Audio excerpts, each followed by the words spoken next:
Hi everyone, it's time for another affirmation chat and color with me video. Before I get to coloring, I am going through all of the pencils that I have. I realized just how disorganized they were, and it's really hard to find the colors that I want when they're a big jumble.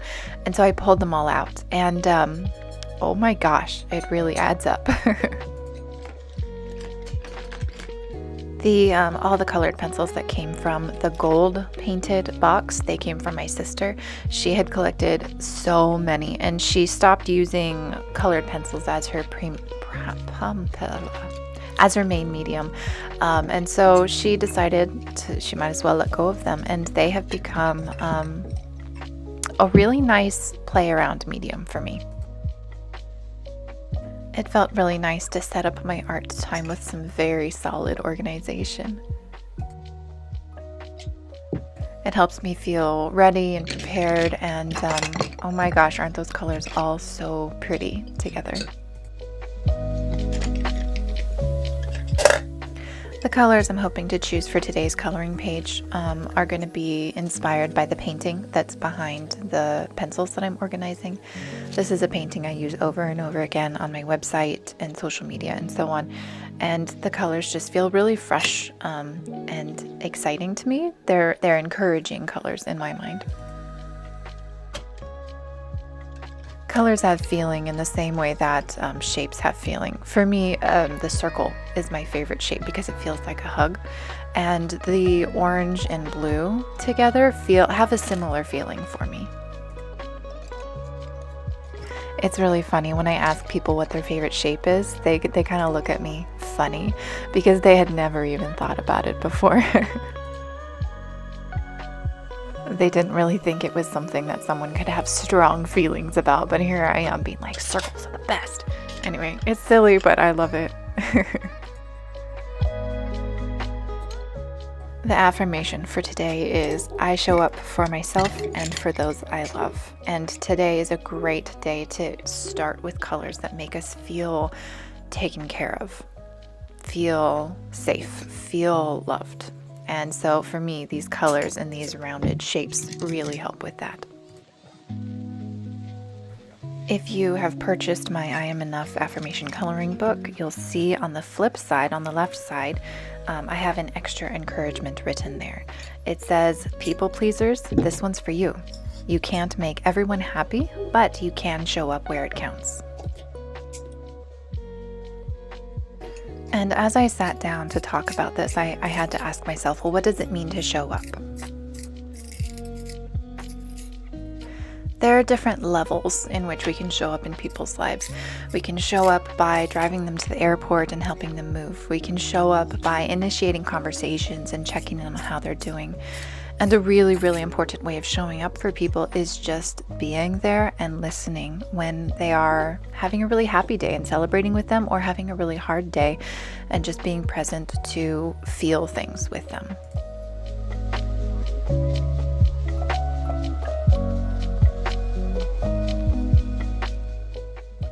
There are people in my life who I used to think would show up for me, and it turned out time and time again that they could show up in a very limited capacity.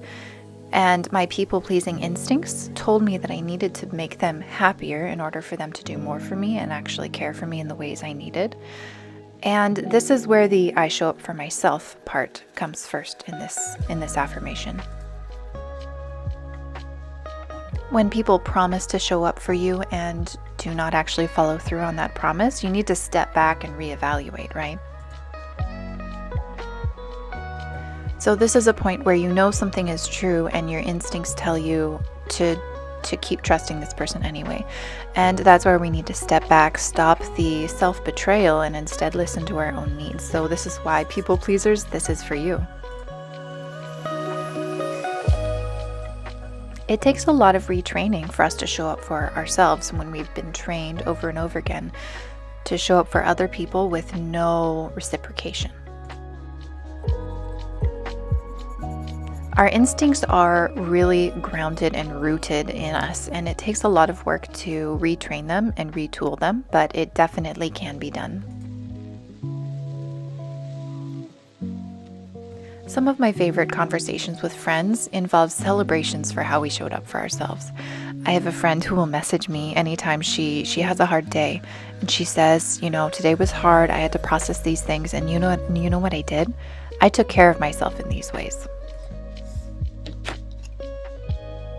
She goes and takes herself out to coffee. She maybe buys a little thing online that she's been eyeing for quite a while. She does processing and feeds herself good food. And just these very simple, basic things are a huge deal. They mean that she's listening to her body, she's listening to her feelings, she's having an inner child conversation about what needs are happening, and then she's acting on them. She's taking initiative. And yes, if she messaged me and said, hey, can you bring me coffee today? I would. I definitely would. But what she's doing instead is she's choosing to do it for herself. And another way as showing up for yourself is totally asking for help. Daring to message someone else and trust that they will care about you. It can be very scary when you're not used to it, but it is amazing to be able to find those friends who respond with care and with an ear for listening, just a readiness to be present. It's a really vulnerable space to need help, and it takes so much practice to dare reach out, but it can be so very rewarding. Some ways that I show up for myself is I take the time to do my art. I take the time to make beautiful things, whether or not they are quote unquote successful. I find them valuable for my heart, for my soul, for my healing. And beyond that, just learning to do the basic home logistics things. I face, how do I express this? I face down my triggers and I retrain my brain to believe that I will be okay even when I do the scary things. With this baseline self-care taken care of, it is so much easier to take care of people from a place of stability. I know who I love and who I'm caring for and why I'm caring for them and how I want to care for them, all from a place, not from a place of anxiety, but from a place of security, affection, a better judgment for what it means for my efforts to count, for my showing up to matter. It is really sad to show up for people who don't respond. And at some point you do need to step back and go, oh my gosh, is this worth it? And sometimes the answer is yes, there's a sense of responsibility. But often you need to take a step back and take a break and say, I need to reevaluate who I'm going to spend my energy on. This pencil tip has been wibbling and wobbling for so long, and it just finally came out. Oh my gosh, you know how pencils, the inside will break if you drop them at all, and it is so hard to tell which ones have been damaged and which ones haven't. No. And so this one is just so sad.